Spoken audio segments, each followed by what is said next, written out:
appreciate that. Today's project is going to be a very simple project. Anybody at any skill level can take this project on, and it's one of my favorite things to do.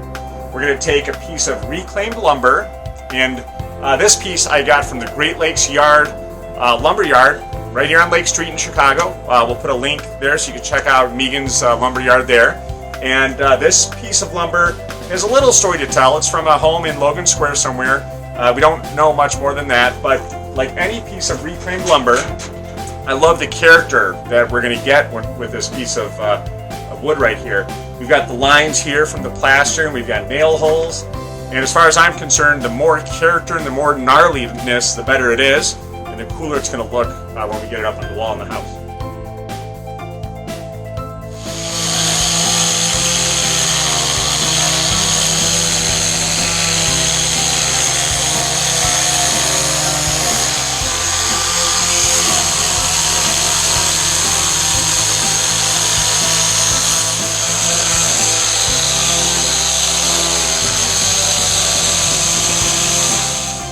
Sanding's complete. So I have done dozens or maybe hundreds of projects with reclaimed wood, and the coolest thing about it is you never know what you're going to get. Once again, we've already talked about these saw markings, but I just love how they came out. I love the nail marks, and I love the plaster stripes. Each project with reclaimed wood is different, and that's what's great. Now we're on the final stage. Very simple. We're going to clean up the sawdust with tack cloth, and then we're going to wipe on some darker oil and see what pops.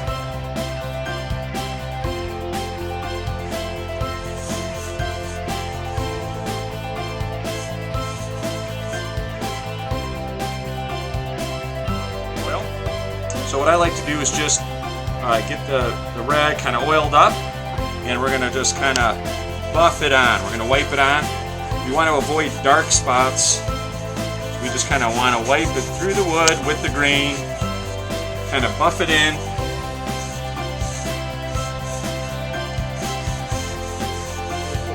These are the saw marks that we were talking about earlier. You see how the oil just gives it that awesome dark color, and looks great. These are going to look great once we get them on the wall.